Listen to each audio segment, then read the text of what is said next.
A wonderful opportunity has just arisen, I am told, and that is to have a slightly longer moment of stillness, because there's a computer glitch in the live streaming. So we can be thankful to the universe for giving us that. It's not unusual that electronic things fail to work when large collections of higher energy are in one place. It's not at all unusual for microphones to stop, for cameras not to work, for computers to stop.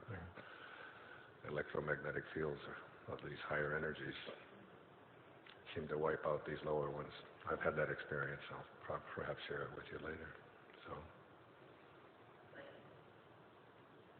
bring your energy down a little bit so we can get the computer working and we can get on with it.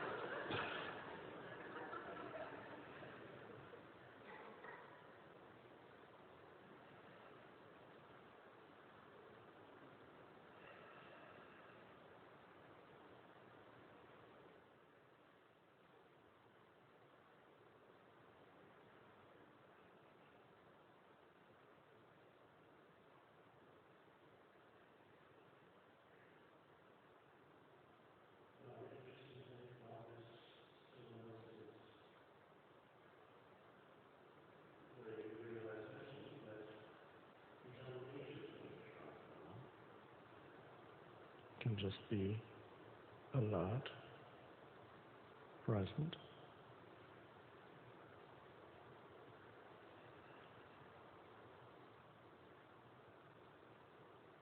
Be the presence rather than the person.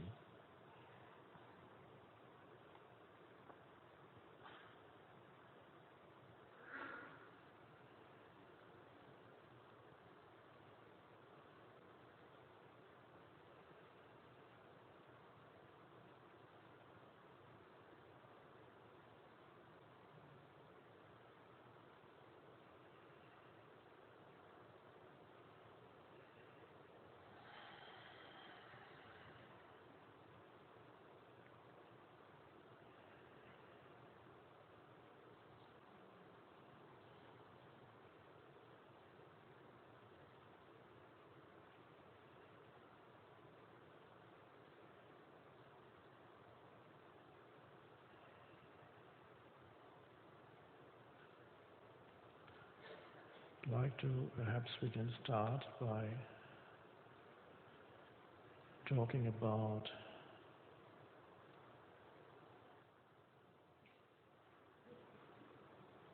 I'm getting a signal that I shouldn't be talking yet.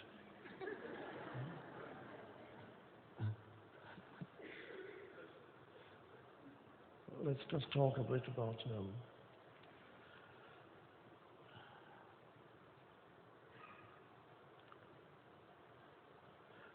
I first became aware of your teachings when I was living in London, and a friend of mine gave me a book. She worked in a bookstore, the famous Watkins bookstore in London, the oldest metaphysical bookstore in the world, and she gave me a novel, and the author was Dاir. It was in the 80s, and it was a novel about a woman from outer space who came to the planet to give spiritual teachings. Right. Her name was Ikis. It was actually, my daughter was born that year, and it was her name spelled backwards. Sky, Eykis, and it was about someone who visited another world where it was exact duplicate of Earth, except that the people there were neurotic like we are here, except they were neurotic there because there was a reason to be. When this visitor first checked into the hotel, he turned on the television set, and someone gave the news, and then they gave the weather, and they gave the sports, and then they gave the anxiety attack report. The likelihood of anxiety attacking over the weekend was coming in high, it was coming in fast over the mountains. You want to get out your Xanax and your no pain and your tranquilizers because it's going to be heavy doses of anxiety, because here on Uranus, which is the title of the place that they went, anxiety really attacks. And Icus comes to Earth, and she's looking at all these people saying they're having anxiety attacks, but there's no anxiety and it doesn't attack. The original title of that book was going to be called If You Want to Be Happy, Get Your Head Out of Uranus.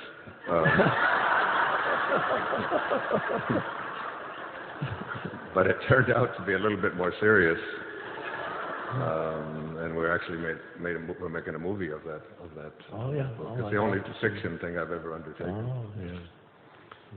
Reminds me a little bit of Aldous Huxley wrote a novel called Island, which is about a fictitious island. Somebody gets shipwrecked on this island, where he begins to realize the natives live consciously and in awareness, and even the parrots in the trees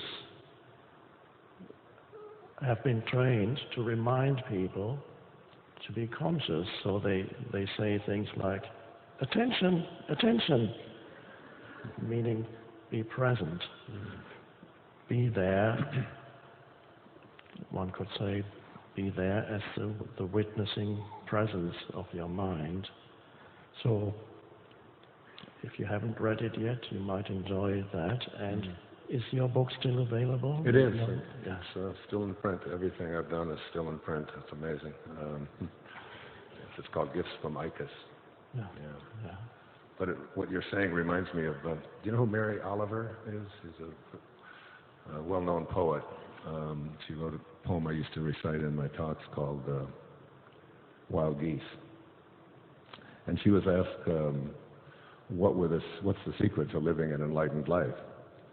And she said, it just boils down to, and it reminds me of what you just said, pay attention, be astonished, and tell other people.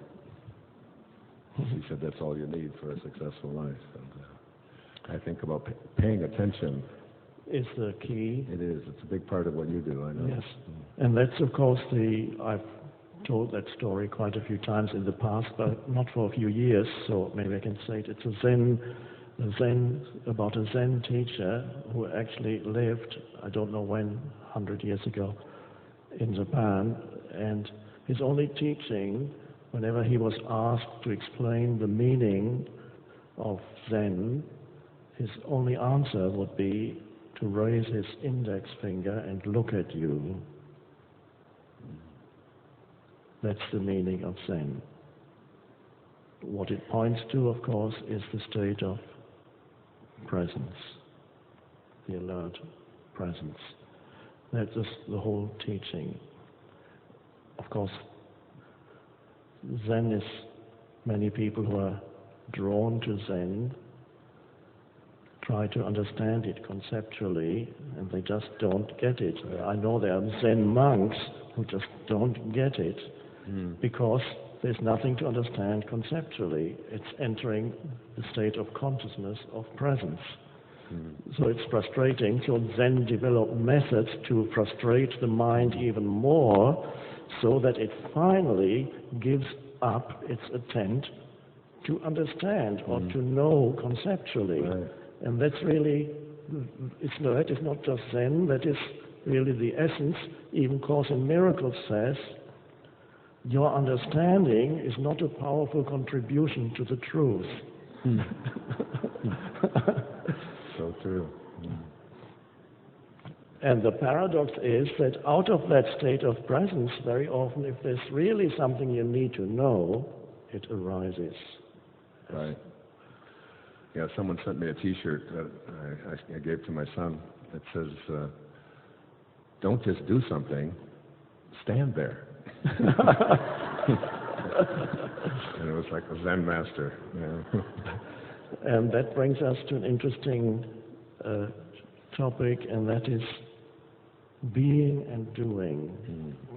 To be to reconcile within oneself the two dimensions, because here as human beings we are called upon to take action and to also create, as the universe loves to create new forms, billions, trillions of life forms.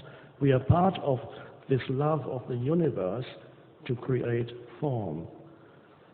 And I know that because I have observed myself, and you know it because you know yourself. The universe also wants to know its own essence through you, the source. It wants the conscious realization of the source. And in human beings, that's expressed as the draw towards to be totally content with what is, to be totally at peace in the present moment, to long for that state of absolute, beautiful, deep peace. And I call that, in a minute, I'd like your input. I call that it's the outgoing movement of the universe is wanting to create, and the return movement of the universe is wanting to know itself, and it through the human as in its essence. So the universe wants, there's a two, so perhaps everybody here can also feel that within. Yes, you want to do things, but you also want to be. So not to lose being while you do, and not lose yourself in the doing, get stressed, getting the fruit of the action, Bhagavad Gita, not to always look to the next thing to attain, so that remain rooted in being, and then act from there, from that rootedness, not out of egoic need to have, but out of the inner fullness. And I'm sure that you have a lot to contribute here too. I think of Moby Dick, one of my favorite novels, and the author speaks of, in these words, this great writing always intrigues me, and I memorized it when I was in high school. He said, "For as this appalling ocean surrounds the verdant land, so in the soul of man lies one insular Tahiti, full of peace and joy, but encompassed by all of the horrors of the half-lived life." The half-lived life. And when you speak about being and doing, I think one of the major problems, Eckhart, for our world and for us is that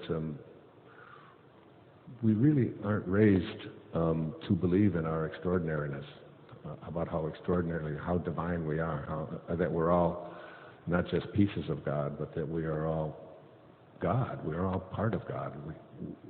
And that's something we carry around with us. And this ordinary part of us, the part of us that is, called the ego, the part of us that believes that who we are is what we accumulate and what we accomplish and what other people think of us, and the part of us that is separate from everyone else, and the part of us that feels like we have to own things and so on, and that we're born into this world of, where there's nothing to do. There's like when a baby's inside a mother's womb, what does she have to do? What does the baby have to do? In the Tao says, the Tao does nothing, and it leaves nothing undone. It's become my son's favorite mantra, because I say, "Sense, come on, do something, let's go." He'll say, "I do nothing." And I leave nothing undone. So, but this part of it, so we're sort of snatched out of that perfection and programmed into a life of accumulating and achieving, and we start to believe that this is who we are. And we never get to the part of us that is extraordinary, because the ordinary part of us feels that we're having a successful life if we go through the motions, if we go through school, if we get good grades, if we get into the right school, if we meet the right person, if we fill out the forms, if we pay our taxes, if we don't get arrested, if we follow the rules. You know, this is like this is an ordinary life. And I speak to an extraordinary life, and I have so much respect for the work that you have done over the years. But the extraordinary part of us still has ordinary in it. I mean, you know, we still have to follow the rules, most of them, and we still have to fill out the forms. And you know, I'm sure you pay your taxes, right? And you know, and so you can be an extraordinary being, but you still have ordinariness in it. But beyond ordinary is this is what we call the soul, because we just don't have another name for it, you know. And in the Tao Te Ching, the opening lines of the Tao say, the Tao that can be named is not the Tao. So you're stuck already. You can't even call it anything because it goes into two-ness. Now it is what it is and the name that you call it. But the extraordinary part of who we all are is the soul. It's that invisibleness that's formless, that has no boundaries, it has no beginnings, it's birthless, it's changeless, it's deathless. And this part of us doesn't care about winning, it doesn't care about owning, it doesn't care about happiness, it doesn't care about being better than anyone else. It just wants to expand. It wants to grow. It's miserable. The soul is miserable when you contain it, when you put a fence around it, when you put a label on it, when you tell it what it can be and what it can't be. All of us have this extraordinariness called the soul, which is infinite. Because if it wasn't infinite, it would be finite. And if it was finite, you'd be able to find the end of it or the beginning of it. So because it's not finite, it's infinite. This means that it's, what does infinity mean? It's just always expanding. It's just, there's no end to it. There's no end to it.